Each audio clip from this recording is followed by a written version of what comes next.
Okay, today we begin a brand new section of the Kitzur Shulchan Aruch. Let's see where we at. So I've divided the whole of the Kitzur Shulchan Aruch, which has a few hundred sections, into about 15 general sections. And the Shulchan Aruch, the Kitzur Shulchan Aruch, go in chronological order. So we started the day, we davened, we learned, we spoke about how a yid should behave themselves, and now we're ready to sit down for a meal. So before we actually eat, we first need to make the food. Can't eat if you don't make the food. So there's a way that a Jew makes food, and we're going to learn in the next few days 4 general important halachas relating to the preparation of food. Today we'll learn about separating challah, and then we'll continue to learn about salting meat, which is something that today, thank God, we can rely on the Beis Din to take care of for us.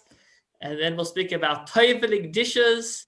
And finally, food that's prepared by a non-Jew. These are all in the preparation of food. And then once we've prepared our food from section 39, we'll begin to learn about how a Jew should eat. So let's start with the mitzvah of separating challah. So the Torah says, let's actually take a look at the Hebrew text quickly. Hashem said to Moshe, saying, Daber el b'nei Yisrael, speak to the Jewish people, v'amarta aleim, and tell them, v'vayachem el haaretz, when you go into the land. From here the rabbis learned that biblically speaking, the mitzvah of challah only applies when everybody's living in Israel, all of the Jewish people. Asher ani maybe eskam shama, which I'm going to take you there. Remember, this instruction has been given to Moses. Moshe never merited to go into the land of Israel. So we're still in the desert, and Hashem is telling the Jewish people, very soon you will go into the land of Israel, and when you do, listen up. And you're going to eat from the bread of the land. Taribu truba la Hashem. You should set aside a gift for Hashem. And what is that gift?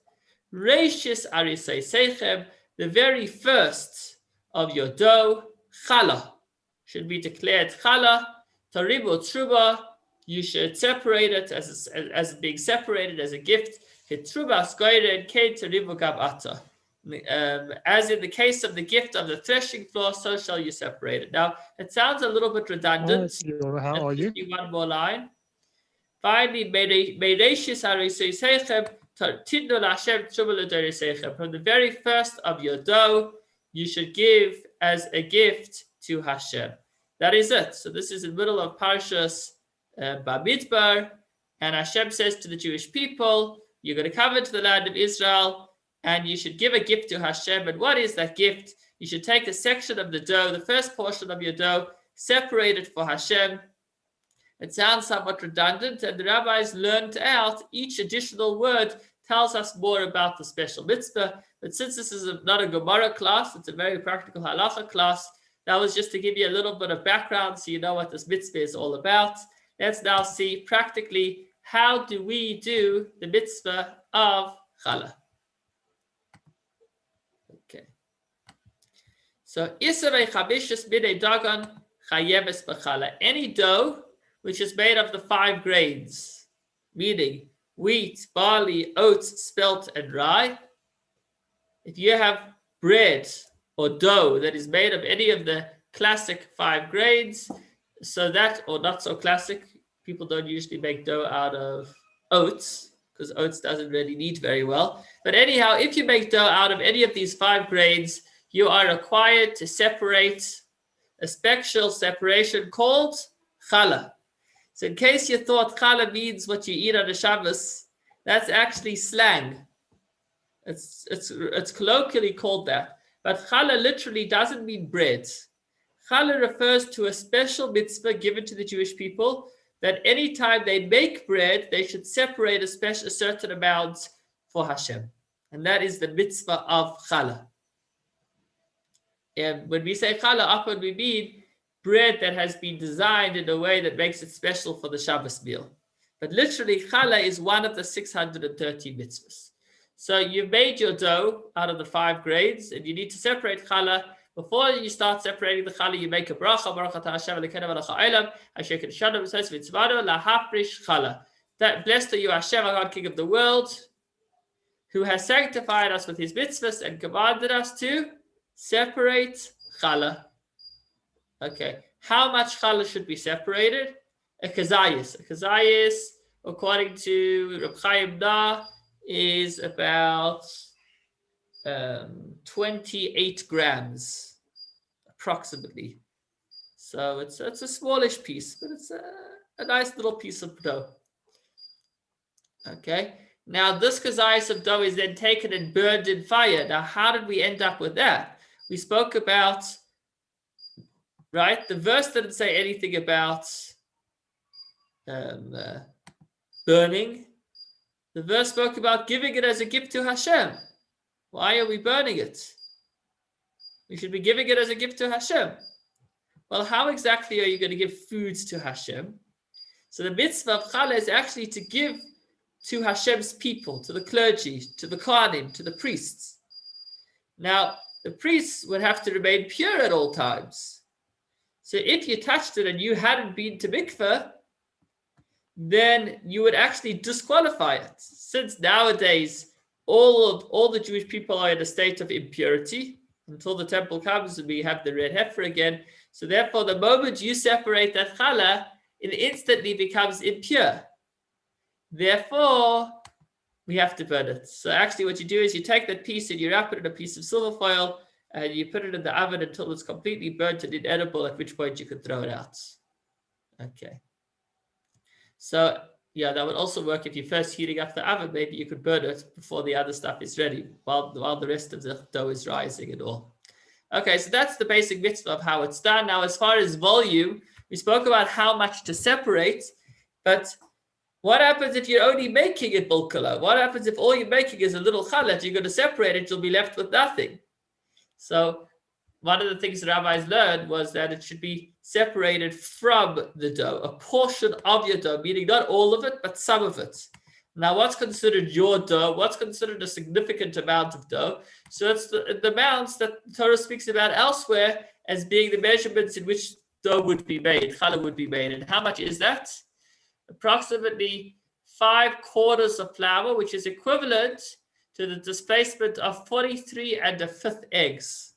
Now, if you're going to wonder what are 43 1/5 eggs, so according to the Spice and the Spirits, which is a cookbook which has a whole section on kosher, how it's done right, it says over there, there's actually, wow, this gets quite complicating. So try to bear with me. I can send you the list afterwards. But I think there's really, okay, let's go through it. If you're making less than 1,230 grams of dough, which would be equivalent to between 7.5 and 9 cups of unsifted flour, or between 9 and 11 cups of sifted flour. So if you are putting less than 9 or 7.5 cups of unsifted flour or less than 9 cups of sifted flour into your dough, then that is lower than the measurement, and so challah does not need to be separated. Okay. If you're putting in between 1,230 and 1,666 grams of dough, which would mean between 7.5 and up to 12 cups of unsifted flour, or between 9 and up to 15 cups of sifted flour, then you would separate challah, but since it's questionable whether you've met the minimum amount or not, you would not make a bracha. If you're separating, if you're making more than 12 cups of unsifted flour, or more than practically the bottom line, if you're making more than 15 cups of sifted flour, which is a lot, then you would make a bracha. So for that reason, my wife actually, rather than making challah every week, maybe for other reasons too, but maybe for this reason, she'll make challah every few weeks with using over 15 cups of flour so that she can make the bracha. And then we put it in the freezer. And then when it's time to make another batch, we make another batch. So the bottom line is, if you are making less than 7.5 or 9 cups of sifted flour, then you do not separate challah. The mitzvah doesn't apply. If it's more than 9 cups of sifted flour, then you do separate, but without a bracha.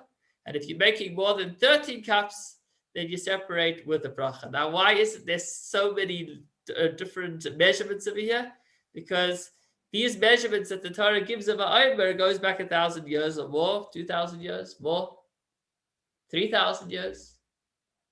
So therefore, there are different opinions today of exactly how it measures out today, based on a number of different equations. There's actually a book that's called Shiurei Torah, where it's a whole book that goes into how to calculate different measurements. And it is quite complicated. How much do you condense the food before you measure it? Because the Torah actually doesn't speak about weight. It speaks about size, but sometimes food can be condensed. But that certainly is beyond the scope of today's shiur. And yeah, we have a few more minutes. Great. Okay, so that is for the volume. I have a question over here, but I don't work in the kitchen, so I'm not able to answer it. But we can chat more about it afterwards. The difference between sifted and unsifted flour seems a bit extreme. 2 cups. That's beyond my depths entirely. Moving on to halacha number 3. Okay, what about matzah?